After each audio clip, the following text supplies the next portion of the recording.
वाल्या कोळी नावाचा एक दरोडेखोर असतो. दरोडेखोर म्हणजे काय? जो दरोडे घालतो. म्हणजे पूर्वी ना जंगल होतं, नैमिषारण्यासारखं घनदाट जंगल होतं. त्या जंगलात येता जाताना म्हणजे त्याला काही उदरनिर्वाह नसतो, शिकलेला नसतो, बाकी काही कामधंदा नसतो. तर तो काय करायचा, त्या जंगलातनं येता जाता जो कोणी दिसेल त्याला पकडायचं, त्याचं सोनं नाणं पैसे लुटायचे आणि त्याला ठार मारायचं. आणि एक माणूस ठार मारला की रांजण म्हणजे मोठे माठ असतात की नाही, एकदम मोठे, त्याच्यात एक दगड टाकायचा. परत दुसरीकडनं एखादा माणूस आला, हा लपून बसायचा. आणि खूप जंगल असायचं, हिंस्त्र प्राणी असायचे, म्हणजे वाईल्ड ॲनिमल्स असायचे.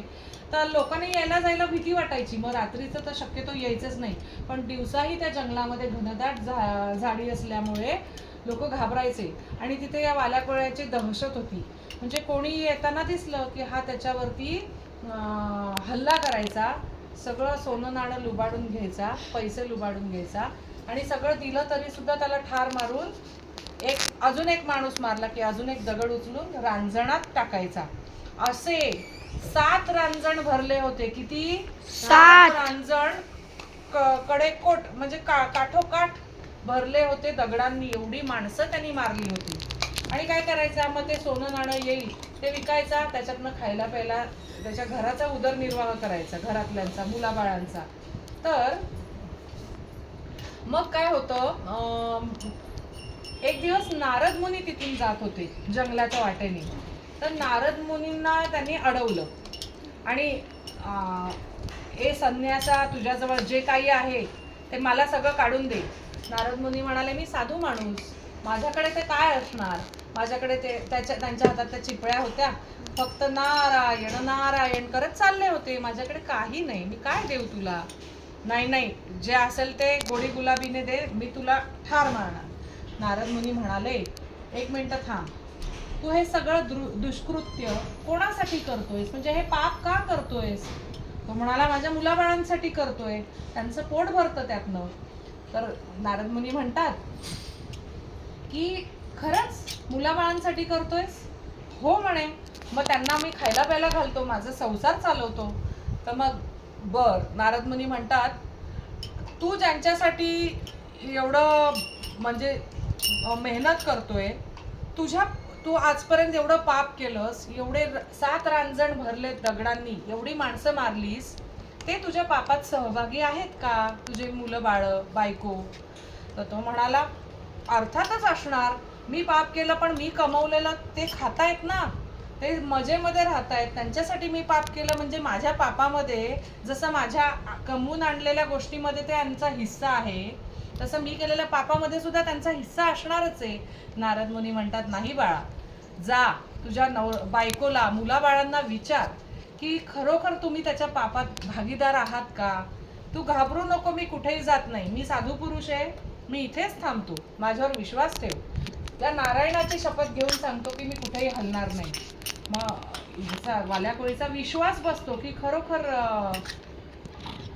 हे कुठून इथे जाणार नाहीत, मी खरंच बायका मुलांना विचारून येतो, त्यात काय एवढं. आणि ते धावत धावत घरी जातात. आणि झोपडीमध्ये गेल्यावर बायको म्हणते, आणलं का हो कमवून, काय आणलं आज खायला, आणलं का काही. तर तो विचारतो की मी आजपर्यंत इतकी माणसं मारली, 7 रांजणं पूर्ण भरली आहेत दगडांनी, एवढी मी माणसं मारली, तर तुम्ही माझ्या पापात वाटेकरी असणार. इकडे. तर बायको म्हणते, कोणी सांगितलं, तुम्ही तुमचं कर्तव्य केलंय, तुम्ही लग्न केलंय माझ्याशी, माझं पोट भरणं तुमचं कर्तव्यच आहे, तुम्ही या मुलांचे बाप आहात, त्यांचं पोट भरणं तुमचं कर्तव्य आहे, तुम्ही कसाही पैसा कमवून आणा, ते तुमचं कर्तव्य आहे, आम्ही तुमच्या पापात भागीदार होणार नाही, आम्हाला तुमचं पाप आमच्या माथी नको, आम्ही घेणार नाही. खटकन त्याचे डोळे उघडतात. अरे, माझी मुलं बाळ ज्यांच्यासाठी मी एवढं करतोय, पाप घ्यायला कोणीच तयार नाही, त्याचा एकटा भागीदार मीच, म्हणजे एवढ्या लोकांना मारलेल्याचं पाप मीच माथी घ्यायचं. तो धावत धावत जातो, नारद मुनी जिथे दिसतात जंगलात, नारद मुनींच्या पाया पडतो की मुनी, माझं चुकलं, मला माफ करा, मी खूप पाप केलं, माझे बायका मुलं काय माझ्या पापात भागीदारी नाही आहेत, आता तुम्हीच मला मार्ग सुचवा, मी काय करू. नारद मुनी शांतपणे हसतात, त्याच्या डोक्यावरती हात ठेवतात, त्याला समाधी अवस्था प्राप्त होते आणि परत स्थिर स्थावर करतात आणि सांगतात, उठ बाळा, काळजी करू नकोस, राम नामाचा जप मी तुला देतो आहे, तुझ्याकडनं फार मोठं कार्य होणार आहे, तर ह्या नामाचा अखंड जाप कर, जोच तोवर तुझा जाप पूर्ण होत नाही तोच तोवर कर, परमेश्वर तुला साक्षात दर्शन देईल. आणि मग ते एका झाडाखाली त्यांना बसवतात नारद मुनी आणि राम राम राम राम राम राम राम म्हणायला सांगतात. पण त्याने इतकं पाप केलेलं असतं की राम शब्द काही त्याच्या तोंडून येत नाही. मग तो मरा मरा मरा, मग ते काय म्हणतात, मरा मरा मरा म्हण.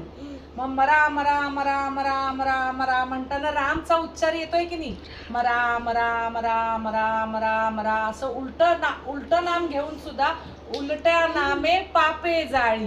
आलं की नाही त्या भजनातलं वाक्य, महापातकी वाल्या कोळी उलट्या नामे पापे जाळी. तो इतका पापी होता, त्याने उलट नाम घेतलं, मरा मरा मरा मरा मरा करून राम राम राम राम नाव आलं आणि त्याने त्याचा उद्धार झाला. मग खूप वर्ष अखंड त्याने नामस्मरण केलं. कित्येक काळ पलटून गेले, त्यांची मुलं बाळं केव्हाच मेली असतील, किती लोक आले गेले, किती हे झालं आणि युग चालून गेलं, ते तसेच बसलेले. परत एकदा मग त्यांच्या ना अंगात ना सगळे केस वाढले, जटा वाढल्या, नख वाढली आणि तेज प्राप्त झालं त्यांच्या भोवती. मुंग्यांनी त्यांच्या वारूळ केलं, झाडाखाली बसलेले ते हल्ले नाही, पूर्ण मुंग्यांनी त्यांच्या अंगाभोवती वारूळ निर्माण केलं आणि आतून राम राम राम नामस्मरण ऐकूच येत होतं. मग नारद मुनी परत त्या वाटेने जात होते आणि जेव्हा नारद मुनी त्या वाटेने जाताना त्यांना ऐकू आलं, अरे कुठून तरी राम राम राम सुरू कर.